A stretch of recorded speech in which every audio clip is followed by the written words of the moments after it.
Ketika beberapa hari lalu rapat dengan sebuah perusahaan dari Switzerland via Zoom, kepala saya seperti dapat vitamin. Seperti tubuh kedapatan makanan lezat buat dikunyah dan ditelan. Bener deh, banyak makanan yang enak di lidah, namun begitu ditelan menjadi sumber penyakit. Ada sebaliknya, makanan biasa saja, bahkan gak enak di lidah, tetapi menyehatkan. Dan jarang makanan enak, lezat, murah, menyehatkan. Bagi saya, penggemar sushi, makanan itu masuk kategori enak, murah, menyehatkan. Jadi, mendapatkan informasi dari rapat panjang via Zoom dari perusahaan Swiss tersebut, maka saya seakan-akan mendapatkan makan sushi. Makanan favorit saya, salmon sushi dengan kecap sedikit dan banyak wasabi. Teleconference dari 3 lokasi, yaitu Swiss, Singapura, dan Indonesia. Saya dapatkan informasi ternyata perusahaan tersebut masuk Singapura baru dengan membangun banyak mini proses refining metal, pemurnian metal. Perusahaan asal Switzerland ini secara agresif membeli dore dan ingot dari penambang besar atau private major player di Indonesia, termasuk juga dari penambang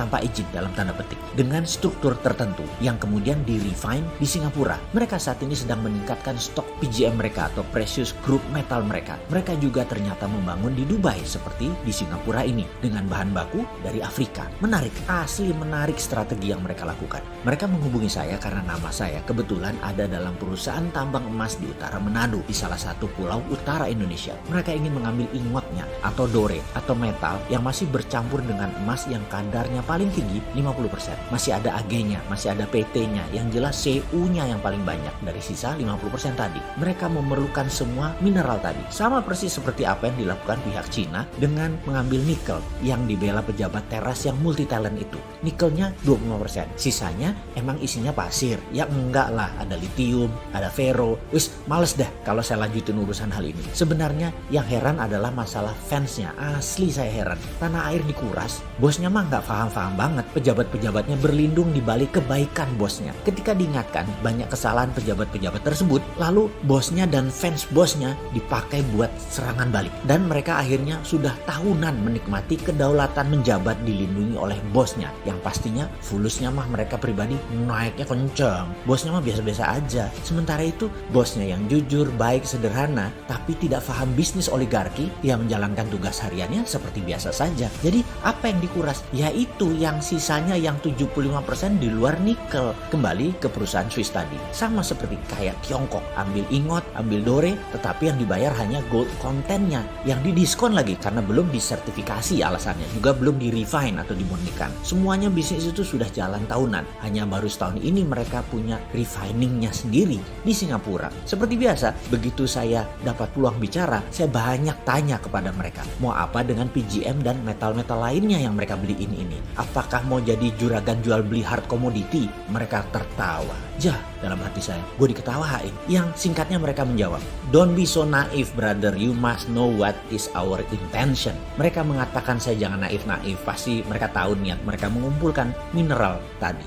Kepala saya langsung teringat 200 tahun yang lalu ketika Swiss mengumpulkan banyak metal di dunia, di mana Swiss adalah satu-satunya negara yang memiliki Swiss Metal Bank, bank metal yang menyimpan benda-benda berharga. Semua ini menjadi dasar underlying terbitnya Swiss franc, mata uang Swiss. Jadi kali ini mereka mengumpulkan kembali, apakah dengan tujuan yang sama, membuat Swiss jadi safe haven currency. Banyak ngelamun saya dalam diskusi kemarin. Setiap beberapa kalimat dari mereka saya langsung punya theater of mind, layar bioskop di kepala saya. Apa yang akan terjadi ke depan dengan strategi mereka ini? Pertama, saya geblek-geblekin yang jual material ke mereka. Jual tanah air dengan harga murah. Prinsip dagangnya begini, kalau mereka punya tambang, katakanlah tambang tembaga Freeport. Ingat ya, Freeport tambang tembaga, bukan tambang emas. Iya, tambangnya ada emasnya, tapi yang dipajakin kan koper bukan gold. Gimana sih lu?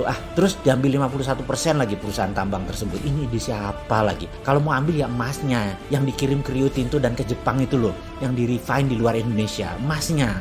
Asli gue sebel kalau urusan beginian. Kapan balik modalnya beli Freeport?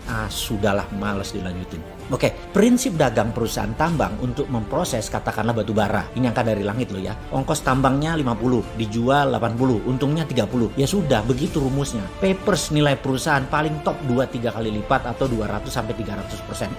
Itu pun sudah overvalue. Tapi perusahaan teknologi nilainya bisa 100 kali aset atau kapitalisasinya bisa beratus kali karena kemampuan melipat nilai papersnya tadi. Juga perusahaan metal berharga ini. Semacam VOC lah, nilai papersnya bisa berkali lipat. Jadi perusahaan Swiss tadi ambil metal untuk dijadikan jaminan jaminan underlying surat berharga seperti bond misalnya. Misalnya bond tadi diambil Swiss untuk cetak uang, maka kertas saja yang dipindah tangankan, metal masih di tangan perusahaan Swiss tadi, katakan 10 billion dolar buat jaminan Swiss franc. Swiss membayar pinjaman tadi juga pakai bunga atau membeli dengan DP yang murah. Persis seperti pinjamnya IMF deh. Lalu misalnya negara lain, Singapura pinjam surat berharga tadi buat underlying terbitnya uang baru Singapura dolar. Kertas berharga itu pindah tangan. Tidak perlu 100% dibayar oleh Singapura, cukup 20-30% saja dari nilai. Tapi Singapura bisa cetak 100%, memanfaatkan 70% sisanya tadi. Kan ada jaminan, nggak inflasi. Yang enggak lah.